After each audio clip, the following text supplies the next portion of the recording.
The Scream Kings are in no way responsible for any encounters with the paranormal, extraterrestrial abductions, eldritch insanity, hauntings, curses, hexes, demonic possessions, cryptozoological sightings, or any loss of sleep that results from listening to this podcast.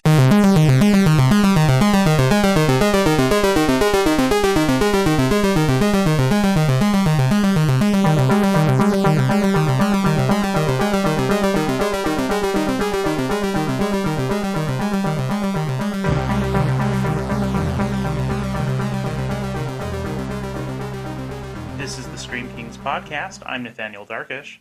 This is Max George. Why? The why is irrelevant. The why is counter to everything the podcaster stands for. His sole aim is chaos. His nectar is despair. Speaking of despair... This movie is a bucket of despair. And unfortunately not in the fun way that a lot of horror movies can be full of despair. This is a movie that kind of didn't do it for us. So today we are continuing a long overdue next installment of our journey into the Conjuringverse series. This is the fourth episode that we have done for the Conjuringverse. We still haven't gotten up the gall to actually record one for The Nun or The Curse of La Llorona. That's gonna be a day we will both rue. Yes, yeah, we might have to salt the earth and I don't know.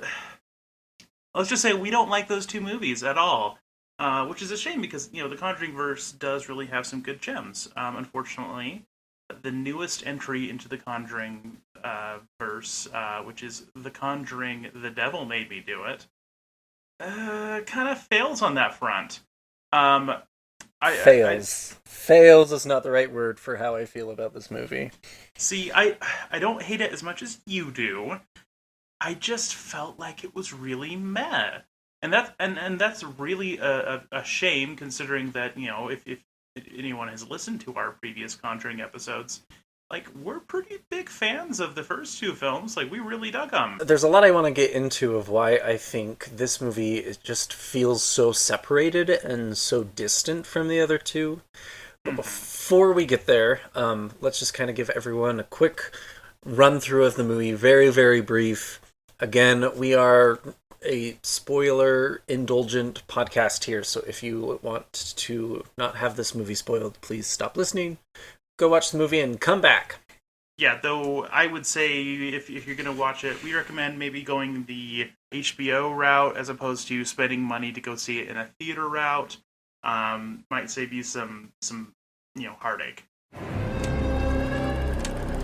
Residents of Brookfield were shocked this afternoon by the broad daylight murder of Bruno Sauls.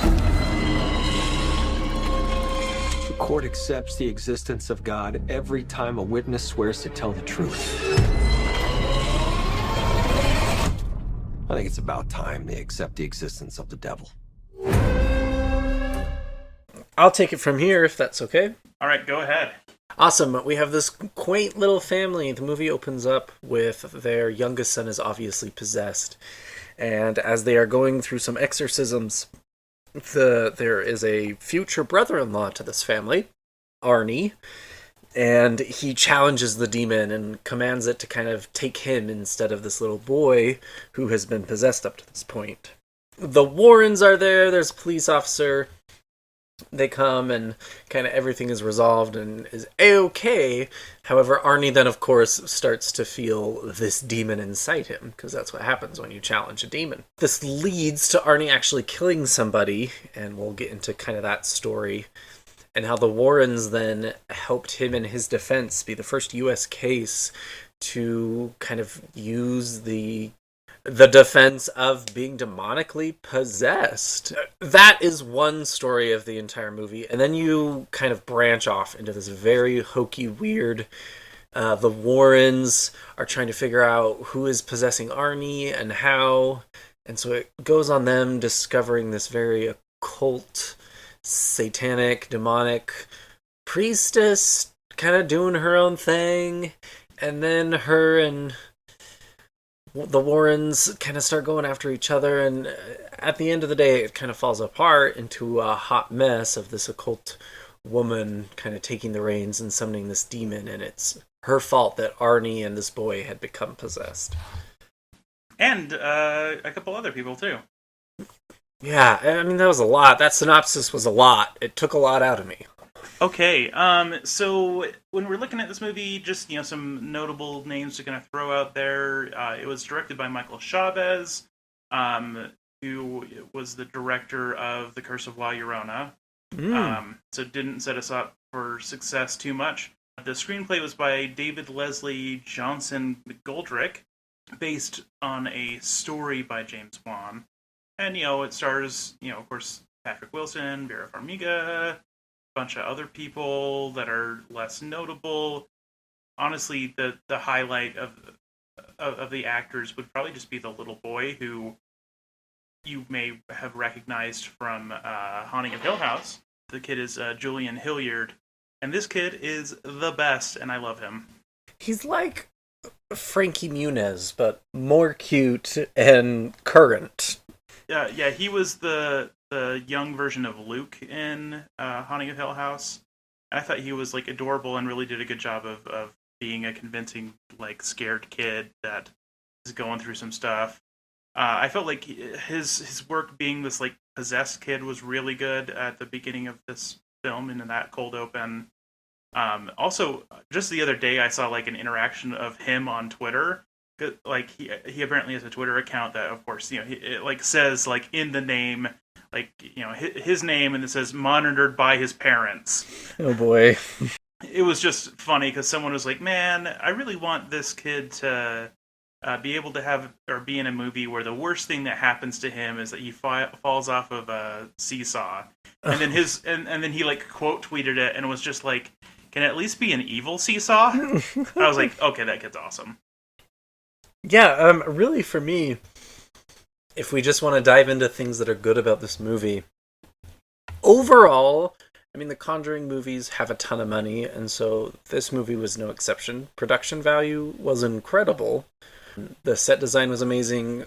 All the costumes, the makeup, everything really was very professionally done, I would say. It was a very Hollywood horror movie. Oh, yeah, for sure. I mean, we're dealing with, the newest installment in a horror series that has made billions of dollars. The first horror series to ever do that. So, yeah, like, they have money to throw around. Unfortunately, they're using that more for just the production stuff and not for getting, I don't know, a competent director. Anyway. Well, and like what you were saying, too, for me, this movie, that the best part was at the very beginning.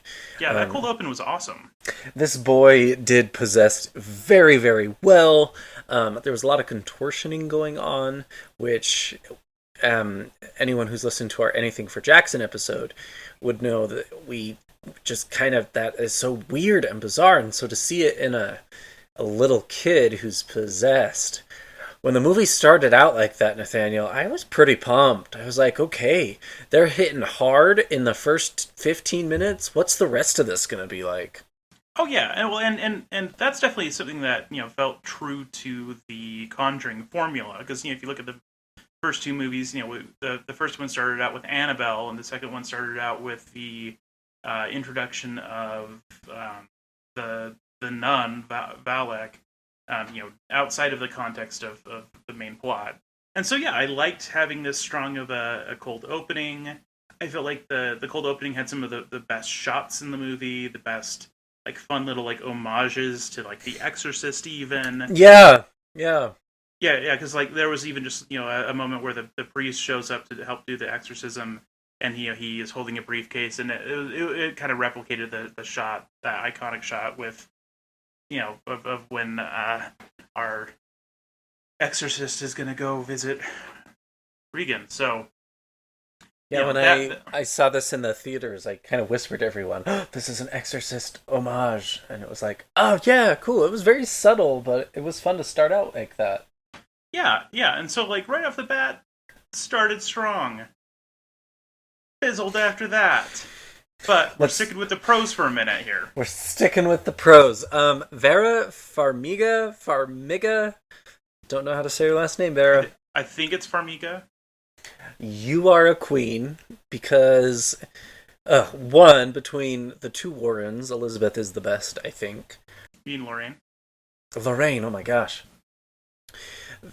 Vera, however, was not only doing exceptional in her acting, but the set design and the costumes and all of that really kind of made her seem so effortless.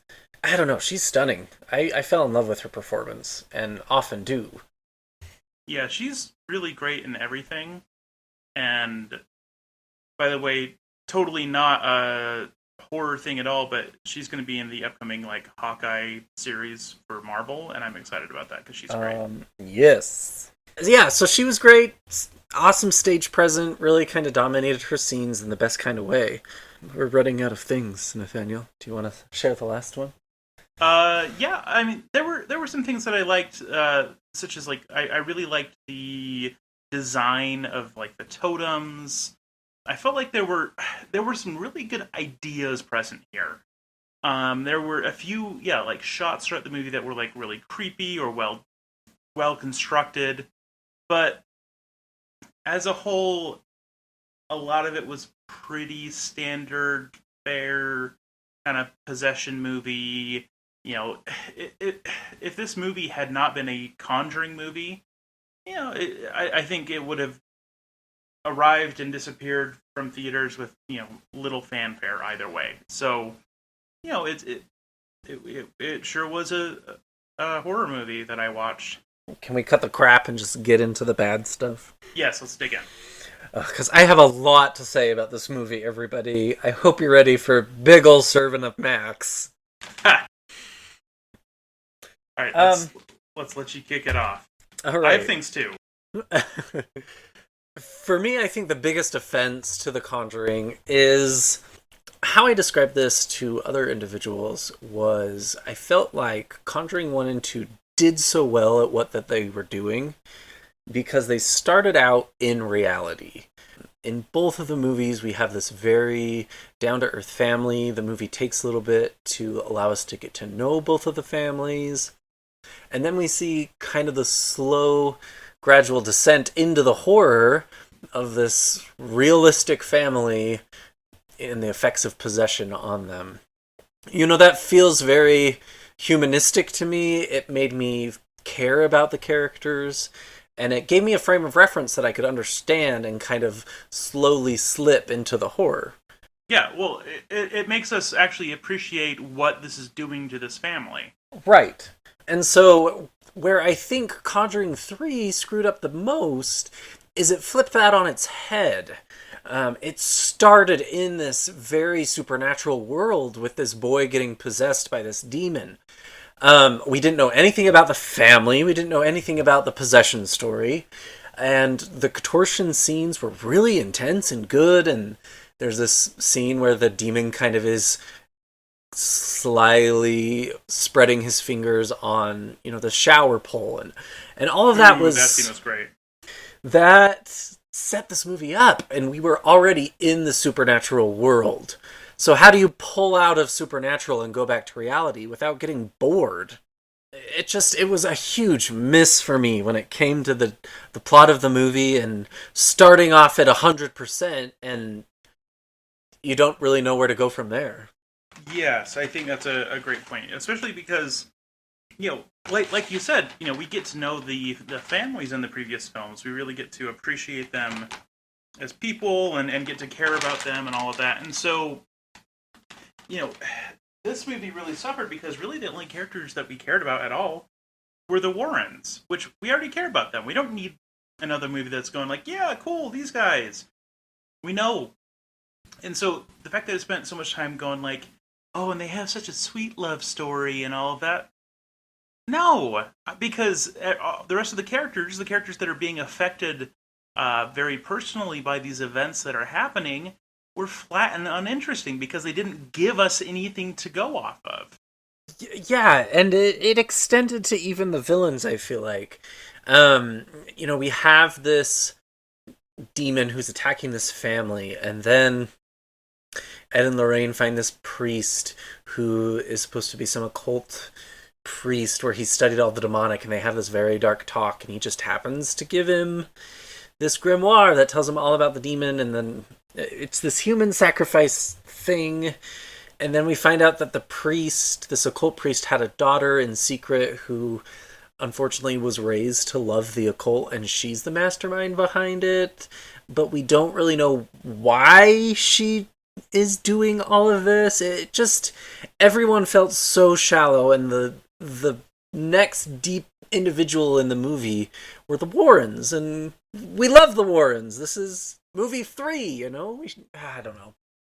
Or at least we love the movie Warrens. The real Warrens, but that's a different topic, which we kind of got into in previous episodes, so we don't really need to hit those points again. But yeah, no, I agree completely, because yeah, like you said, this villain, especially this driving force behind everything that's happening, is really this like witch lady, right? Yes. She is, trying to complete this like crazy ritual to get like 3 souls for hell or something like that. And like, that's not necessarily a bad idea, but the thing is, like, the reason that this witch is doing everything doesn't make any sense. We're basically told, oh, well, it's not supposed to make sense. The quote that we took for our tagline this time was basically just like, Satanists just like to like cause chaos. And I can accept that as an idea, as maybe part of their motivation, but usually what we have, especially if like a very intricate ritual is being performed that involves demonic possession and suicide of 3 people, that's the kind of thing that you want to have a stronger connection with, and you want to see that this person is doing this for a specific reason. Just like, the entirety of the film Hereditary was for wealth and power, right? Like, even if it's just that nebulous, that gives us something that we can see and appreciate. Absolutely, and if you compare it like you have to against the other movies, you have Valak and you have Bathsheba, these 2 great villains who really are using other people to get what they want, which is to be, have that true possession of body. That's the demon's aim. And so Valak, I loved the story of him kind of using this poltergeist entity to kind of be his mask, and then Bathsheba not only breaking the mom apart but taking her family with her. They had these logical plans of what they wanted to acquire. And while I can fully submit to the idea that summoning a demon kind of binds it to your will, okay, bitch, what's your will? What? Yeah. What is your purpose here? Nobody likes just anarchy for anarchy's sake. I think sometimes horror movies think that's really scary. But without the motivations, what was she aiming at? Was it revenge? Was it for love? Was it for power and greed? Without knowing any of that, she just becomes a bully. And we think of her as a bully. And this absolute evil that you just have to stop. It just is so shallow for a Conjuring movie, where they've done it before very, very well. Yeah. Yeah, well, and also just like looking at the victims that she's choosing and all of this, it also just didn't make any sense. Like, she almost killed a kid. Why is what you're doing here this soul-binding contract that you've created with this demon who we know nothing about, so we don't know its intentions? Mm-hmm. Why are you to that point? And if we're made to believe what the movie wants us to, it's because she's just evil and chaotic and a Satanist and a master Satanist. And it just is a masterpiece of garbage. Well, yeah, and like, inherently, I don't necessarily even mind that is like the explanation that the Warrens are throwing out, because that was their MO, right? Like, it was vague, nebulous, satanic threat, right? That's what they would talk about on TV all the time. That was the big thing. Oh, lock up your Ouija boards. There's a vague, menacing, satanic threat in America, so I don't mind if that is the things that the Warrens are saying. If we have something else come up, if we have her say, no, I'm not trying to create chaos. I'm trying to give myself immortality or whatever. I don't care what it is as long as it's something that I can actually understand. I also thought it would have been really cool to incorporate some of these really fun set pieces like the totems. And we learned that instead of just this rogue occult daughter, it was this group of witches or this group of, Satanists who tried to summon this demon.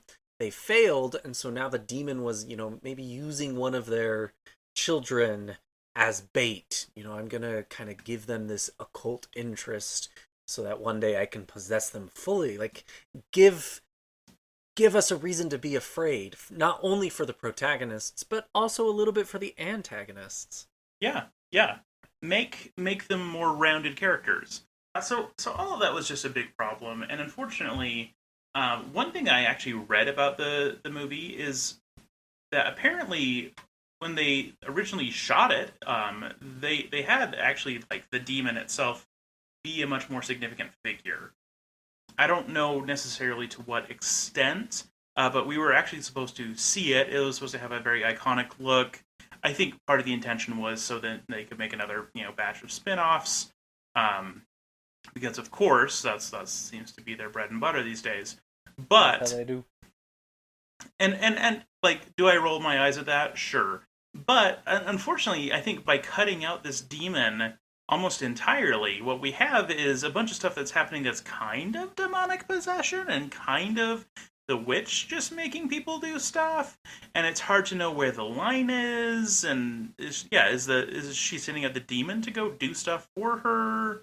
I don't know these answers, and that bothers me because like I usually have a clear understanding. And so there's this demon that was like a significant figure that they just cut. I don't know what motivated them to do that. I just saw a snippet of a review with the director. It's like, oh yeah, we had this iconic theme that was going to be totally awesome. We even filmed it, and it just ended up getting cut because it was. I think they just said it was too confusing to have two antagonists. I'm like, you had two antagonists in the second one. Calm down. Yeah, and then, I mean, for me, I just had this amazing conversation with Josh Bragg in our last episode about, Satanism and what it really means, and kind of pulling out of the satanic panic that we had in the 60s and 70s, and really appreciating what it is. And I get that it's a plot point with the Warrens, and, they were these Catholic crusaders, and very much in their own little mind world of what good and evil looked like. Mm-hmm. But their descriptions and portrayal of Satanism and, these masters of evil and agents of chaos, and they have no moral value and they must be stopped at all costs. And then this poor priest who was this occult priest, and his daughter, this insinuation that, his fascination with the occult ruined his daughter. I don't know. That's a lot to unpack, and it just was done very distasteful, I think. I fully understand that the Warrens, probably see Satanism like that, but without that depth to the characters, that stood out in the forefront. I agree completely. It's one of those things where, like, again, it stripped away all of the motivations of like an actual person. Even if you are doing something evil, even if you are making an evil pact with a demonic entity, and you're doing it for power and selfish reasons, that actually has motivations. It's not just like nebulous. Yeah, and I really think they could have done the story a lot better. We've heard time and time again that the Warrens have this really fascinating case about this werewolf demon, a demon that likes to present itself as a wolf, and I originally thought that's what this was about. That's what they promised us in a lot of promotional materials for years. And they had just like the faintest little moment where the demon that was coming after Arnie could have maybe been portrayed as a wolf. But that's a tragedy in some regard because we don't get werewolf demon. But also, Arnie's actual story is, like we said earlier, the first case in the United States where demonic possession was attempted to use as a defense. This reminded me of the possession of Emily Rose or the possession story of Annalise Michel, where it kind of, we had this budding of science and religion for Annalise Michel, and this we could have had government versus kind of the spiritualism, and we had nothing of that. It was a love story about Ed and Lorraine. Which, again, we were already sold on their relationship. We don't need to have that more. You really kind of hit on honestly what I think is the biggest point of this movie that fails, and that is that it really ignores this most interesting part of the story, the trial. I mean, obviously I'm not a film writer, I'm not getting hired to write these scripts or anything like that, but if I were the person to write this script, I would have written it as a legal drama first and foremost, and wouldn't have had the Warrens come in until they meet with the lawyer to talk about the defense. I wouldn't even mention them. Yeah. Like, that is way more interesting. Looking at this murder case, looking at why did he do it? Why did he just snap? Did he just lose his mind? And then we start to have this kind of stuff fed in. That would be interesting. That is basically what the title of the movie promises us. The devil made me do it. This is not what we're given. That isn't even the B plot. That's like the C or D plot. Like, it becomes so unimportant. It really just turns into the Warrens chasing around this witch and all of that. And it's really a disservice to the movie because, yeah, that central concept, like, if I were pitching this movie and I said, hey, this is about the first court case where the defense was demonic possession, boom, sold, I'm going to go see that movie. But when it's that, but we don't actually, like, really focus on the court case at all. We have a couple, like, tiny moments in the court, nothing really significant, and that's it. I would go, well, then what the hell are you selling me? Like, this is not the movie that you're promising me. It's you're giving me the least interesting component of this story. And then it kind of, you have a note here that I really resonate with. Not only is it doing that, but it's also kind of making the audience rely on past lore to give it some sort of emotional weight or reasons why we should care. Yes. Annabelle is brought up. Have you met Annabelle? When, Ed Warren is trying to defend the existence of demons. And yeah, to the lawyer. He's like, oh yeah, we'll have you over for dinner, have you meet Annabelle, ha ha ha. And then it cuts to her looking freaked out and going, okay, we're going to defend him with this thing. And you're like, what happened? Like to me, that's promising me like an interesting scene that it doesn't give me. It relies too much on previous lore while making this movie not stand on its own at all. And the only thing I can assume must have happened, because I'm not shown that scene, is that they, like, I don't know, pulled her out of the forbidden box that no one should ever open. And were like, here, hold her. Oh, hey, you feel really creeped out. Oh, Annabelle tried to kill you. Oh, now you can believe us. Like, is that what they did? Because if so, then they're playing very fast and loose with these evil forces that they shouldn't be touching. Yeah, it made no sense. And but then it also, like, forgot about the lore too, because, like, as soon as they walked into the priest's basement, that was basically just like their museum. It could have been the same set for all I know. They're like, this is an evil place. You shouldn't have these things.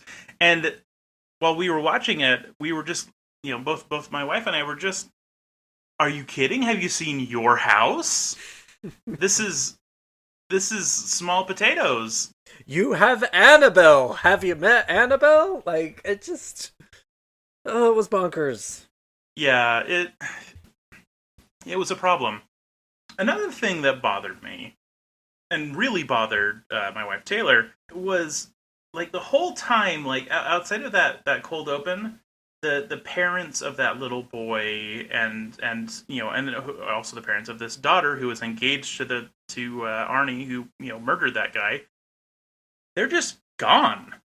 They're just out of there. Like, whenever they're checking out stuff, and when they literally are rooting around under the house and find the totem and stuff, they are just not there. And so, like, Taylor especially was just like, where are the parents? This is their house. There are these paranormal investigators just digging around. Where did they go? Because the only other time you see them was like day after demonic possession exorcism stuff happens. Time for a barbecue. Like, no, you like take a minute to like, I don't know, breathe and go like, hey, we had something really terrifying happen to us. Maybe we should just like sit at home, be a family instead of like family barbecue, flipping burgers. Well, and then, like, the Warrens turned it into, like, their base camp, I guess? Or headquarters? I don't know. It was so weird. It was so weird. Yeah, it didn't make a lot of sense. Then there's that whole, like, other journey that they take, that's, like, 3 hours away, and are working with the police and find out about the lesbian girl. It never acknowledges openly is lesbian, who was the first victim of the witch. The police were like real chill about showing them stuff. And okay, I will say that does actually really happen in real life. Unfortunately, there are like real, people who are like, I'm psychic, I can help you with this case. And there's a lot of cops who are just like, okay, here we go. Let me show you all of this like classified information. And that happens all the freaking time. It drives me nuts whenever I hear about that because it shows a lack of professionalism in, looking into the murder of somebody or the, disappearance of somebody. Anyway, that's a hot mess. That shouldn't ever happen in real life, but it does. So I'm not going to say that shouldn't have happened because obviously it does in real life. But, like, just the way all of that was handled was so corny. Like, just the cop was just like, well, if you can tell me this thing, well, she doesn't do magic tricks. It's this one. Like, I don't know. Is her ability special or is it not? Should it be handled with kid gloves or should it not? They couldn't decide what they wanted to do, and it made me laugh. Well, not only there, but like we've talked a little bit about, the witch herself, her powers seemed very kind of ethereal, and we never knew what was really happening with them, or if it was the demon doing the possession, or some sort of voodoo body control. It just was so inconsistent and filled with holes. Early on, whenever we see her doing stuff, she's always at her special altar, I don't know, putting stuff in a cup. And that's how she's able to control Arnie, and we get to see all these dramatic scenes. But then when she's controlling Ed, all she has to do is throw some, powder in his face and then just run around. And she can be hiding all over her lair, totally away from her special altar that she needs to do all of her stuff. And it works out just fine. So, which is it? And she just appears out of the darkness.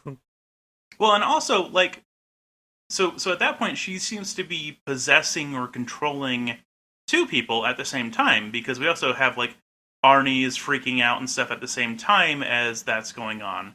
And sure, that makes a dramatic scene, but it doesn't make sense. If she's made this pact with one demon, and presumably the demon is the thing that's actually controlling their bodies, did the demon split in two? How is it handling this double possession at the same time? Unless it's Legion, which I don't think it was, and then I don't think that makes that much sense. And so again, it was very plot convenient. Whatever the needed to happen in the scene, that's how her powers worked. That's how the demon worked. It just didn't make it, make sense under any scrutiny at all. And then the whole damn thing felt like a love story with Ed and Lorraine. Again, like we talked about, the trial was now plot D, and then the witch and this demon were even plot B and C, but at the end of the day, it was about Ed and Lorraine, and how Ed forgot to take his heart medicine, but Lorraine had an extra pill in her little locket, and I was just like, what is this? This is so weird. Well, and again, like, it's one of those things where we have moments like that in the first two Conjuring movies, but that wasn't the A-plot in those movies. That was, like, hey, this is endearing us to the characters. They kind of leaned into the cheesiness. The ultimate example of that I can think of is in the second Conjuring movie when Ed sings the Elvis songs to the kids, and everyone's just like, oh, he's so great, and Lorraine is just so in love with him. And like, it's cheesy, but straight up, that moment kind of got to me a little bit. When I watched it the first time, I was like, oh, that's like a sweet moment in this very dark movie. But in this one, whenever it happened, it was just like, okay, I guess you're forgetting the things that are actually going on that matter. No, but yeah, let's hear about you kissing under a pergola again. Again. The key word there is again. It leaned into making us know that was going to be some sort of other part of the movie. And how did that pay off? Well, he built her one at the end. And he pushed through the metaphorical darkness and saw true love once more, Ed. You did it. True love prevails. Oh, it was so weird, guys. It's so weird. And again, like, I can deal with cheesy, because basically how things got wrapped up in the first one is that, like, mother's love conquers all. Like, I give that movie like a 9 out of 10. But there's certain kinds of cheesy that works, but it was disconnected. It didn't fit with the plot. If mother's love is going to prevail, then it needs to be about motherhood, which the first movie really dealt with a lot. This one, it was like, oh, because this Arnie guy is in love, maybe we should talk about the Warrens' love? Not that we buy Arnie's relationship at all, because, again, we don't really know anything about him or his fiance or why they live in a house with a bunch of dogs and a weird drunk man, and I don't know. And ultimately, at the end of the day, The Devil Made Me Do It. It's just a bad name. Like, as soon as I saw that title, it wasn't The Conjuring 3, it was The Conjuring, The Devil Made Me Do It. I was like, oh, this movie's gonna suck. And then I saw that James Wan wasn't directing it, and I was like, oh, he knows it's gonna suck. So let's kind of do what the movie didn't do and give some more people a little bit of background on who Arnie Johnson was. Yes, please. So for the occult corner today, it's not going to be very long or in depth, because the story, what this movie is based on, is actually a very succinct kind of demonic possession story. We've said it a few times, but it was the first USA court case where the defense of demonic possession was used. And the context of this all is David Glatzel is a real person who becomes possessed by this monster that is in his house. He keeps saying that he sees this creepy old man following him everywhere he goes. He sees it kind of in the windows, behind the shower curtains, down the hall. It looks like this creepy old man. And the parents don't really think too much of it. They think the kid just doesn't want to do the housework and doesn't want to move in and everything. And so the possession ramps up, and this boy does end up kind of getting 3 to 4 lesser exorcisms by priests in the area. The Warrens are not involved with the David Glatzel situation at all. But similar to what happens in the movie, there is a figure, Arnie Johnson, who kind of provokes the demon and invites him into his own body to spare this boy. And that was from eyewitnesses, so, take it for what it is. Eyewitnesses aren't always the best of witnesses, actually. It's really all about, like, tongue witnesses. That was bad, but I'll give it to you. I'm leaving it in. So the movie is fairly striking to the truth. A lot of what we see in the first 20 minutes actually did happen, with a few minor twists and turns. Arnie's possession does kind of ramp up very quickly, and he does kill this landlord who lives with them at this dog pound. However, again, eyewitnesses say Arnie was this kind of deranged beast maniac attacking this poor drunk landlord. So this is kind of where the Warrens come into play. They hear about the story, and I think what you said earlier, Nathaniel, has a lot of weight to the Warrens. I think they were taking advantage of the time. Satanic Panic was all the rage.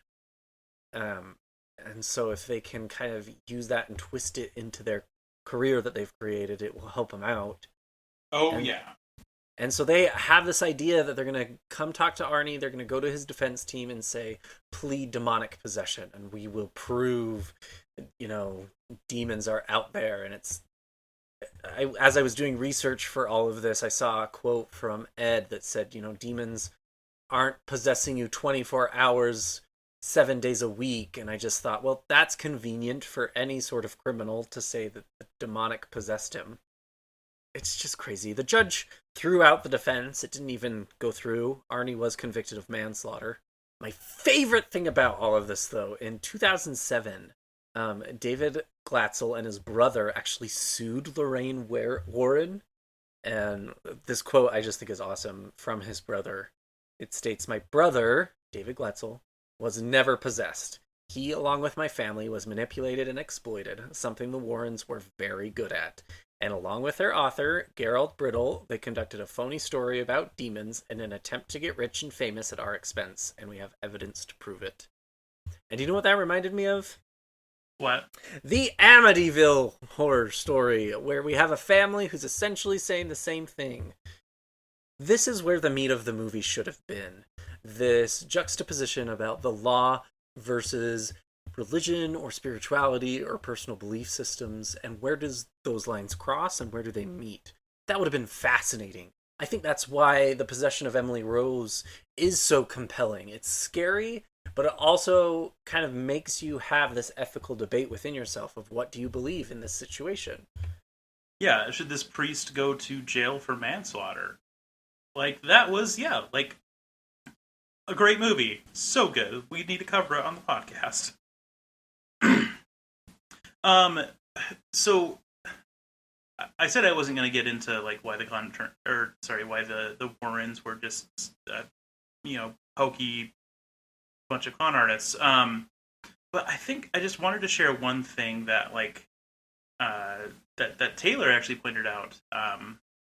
Because she was reading a little bit about the case after we watched the movie. And one thing that she pointed out was actually just one of the ways that they kind of started to build their reputation early in their career. So basically what they would do is just they would pull up to old houses, just cruise around the countryside, pull up to an old house. They would get out. Lorraine would draw the house and then draw a bunch of creepy ghosts and stuff around it. And then they'd go knock on the door and say, basically my wife is a psychic and she saw all of this, and they'd show them the creepy picture. Can we come in? And that's what they did.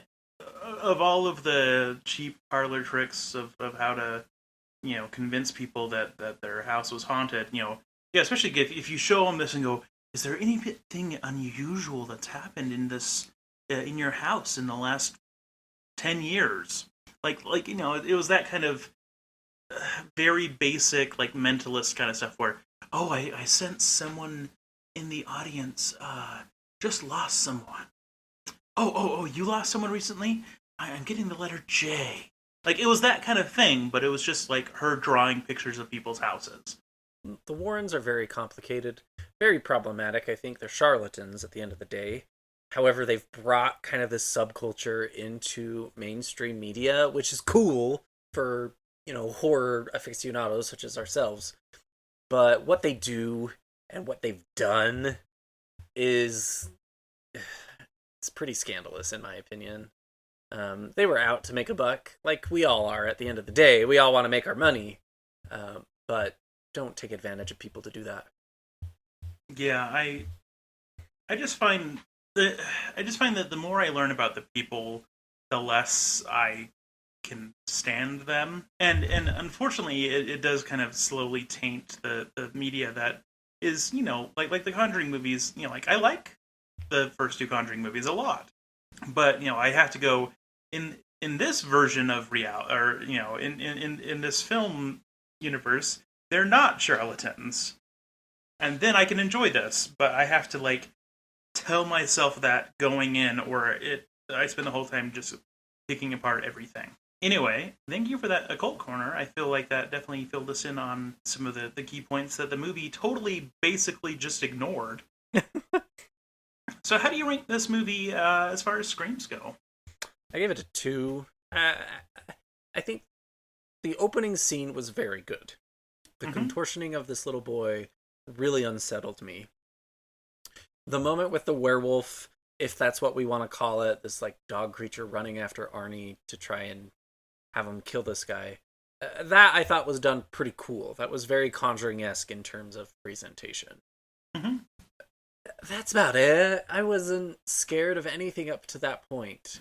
I gave it a 3. Again, yeah, it's mostly coming from the same stuff. There was a few like great creepy moments here and there, but like they weren't especially memorable. There was just like there's the occasional moment where I'm like, oh, that was cool. I mean, honestly, one of those screams is really just the shower curtain hand. Mm-hmm. I was just like, yep, that. Mm. And then the contortion, yep. And then other than that, yeah, it just wasn't a very scary movie. And that seems to be kind of the universal opinion of it. How do you rank it on crowns? I rather detest this movie. I really hate The Nun. This made me question my hatred of The Nun, which makes me hate it even more. I give it a 2. I was not impressed. You know, if it's the Annabelle spinoff or even The Nun or La Llorona, I can accept that they're not in the main series. Like, it's not a Conjuring title. Mm-hmm. And because this was one, my expectations were pretty high, and they didn't even come close to touching the expectations. They really failed this one. So I'm going to give it a 5. Now, I will say it's not, a great movie. It's not an awful movie either. I think it's one of those movies that, because it's a Conjuring, main series movie, I wanted it to be better than it was, but I really had very low expectations because I knew James Wan wasn't directing it, and instead it was going to be Michael Chavez. And, I had already seen The Nun, and I had seen The Curse of La Llorona, and both of those were really, really bad. And so this movie was downright watchable and coherent and actually pretty good in comparison to those. But, I just knew that it wasn't going to really impress me. When the main director of a series dips out, on the third movie, typically that's a sign that maybe something's wrong with the series, or at least with this installment. But, or he's getting bored. I mean, if the movie was very boring. Yeah, and so, outside of looking at it as a Conjuring movie, though, it was decent. I've certainly seen worse movies. I've seen better horror movies. It was okay.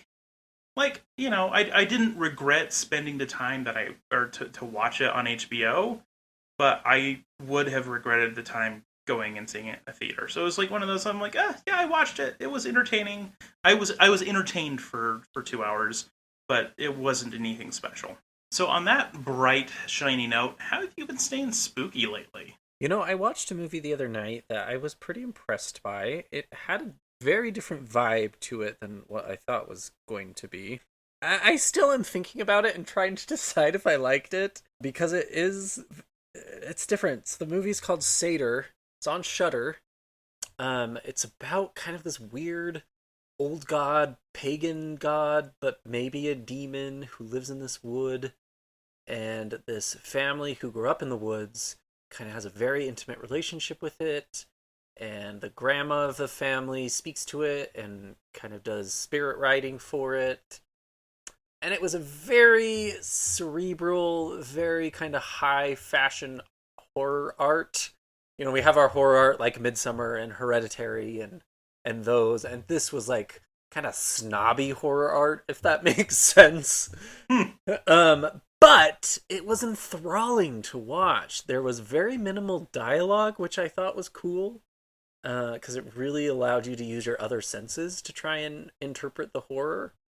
But the plot was not very complicated.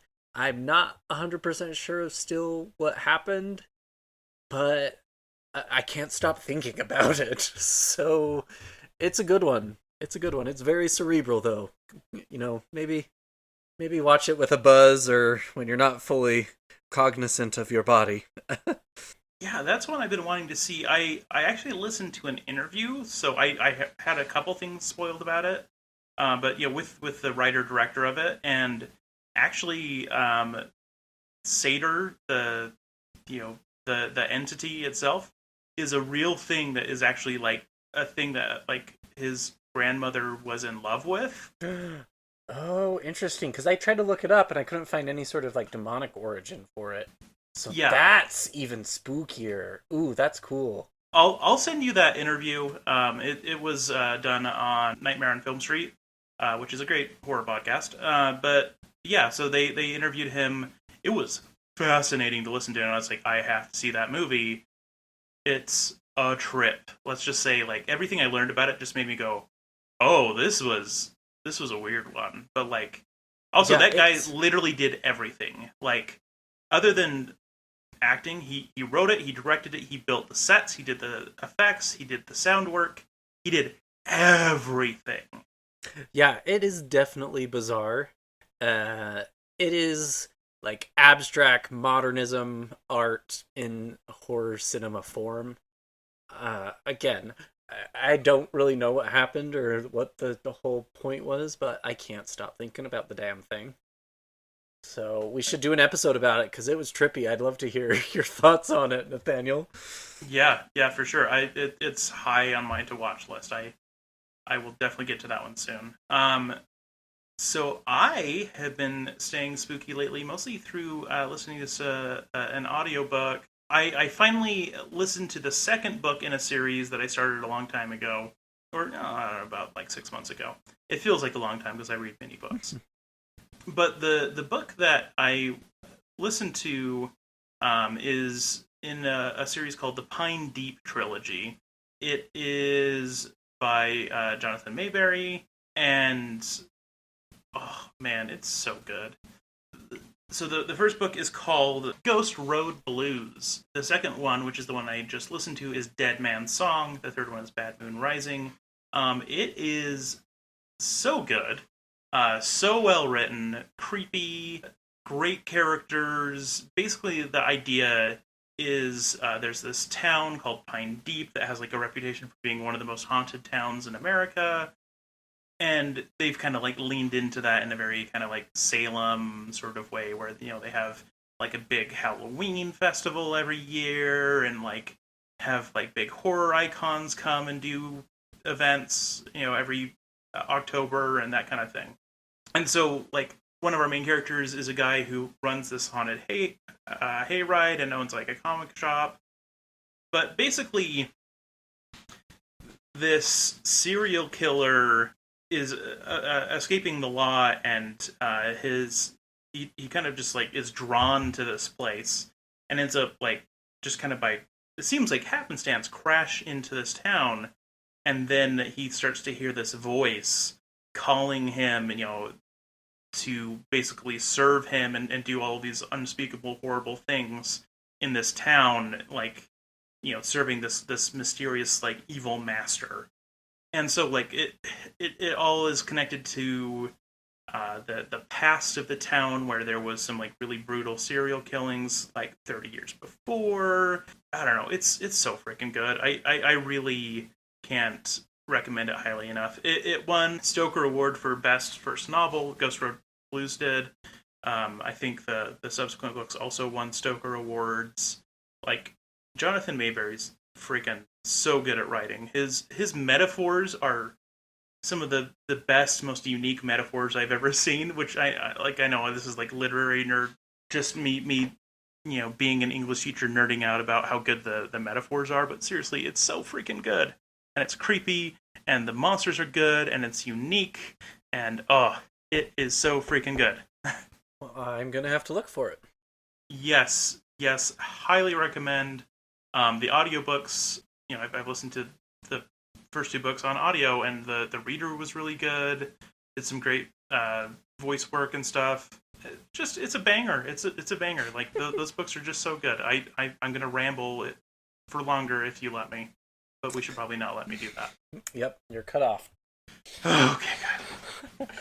All right, well, I want to apologize because I feel like we just ragged on a movie the entire episode, but really, guys, The Conjuring 3, it does not do great. But it's at least a better movie than The Nun and The Curse of La Llorona, as we will eventually get into in our 5th part of Journey into the Conjuringverse. And I'm sure it will not be the last journey. In the meantime, everyone, stay spooky. Stay spooky. Need even more Scream Kings? Here's our obligatory shameless social media plug. Follow us on Twitter or Instagram at ScreamKingsPod. You could also email us at screamkingspodcast@gmail.com. Help us reach a wider audience of horror fans by leaving a review on iTunes or by sharing a link on social media. You can also support the show by going to patreon.com/ScreamKings. Stay spooky.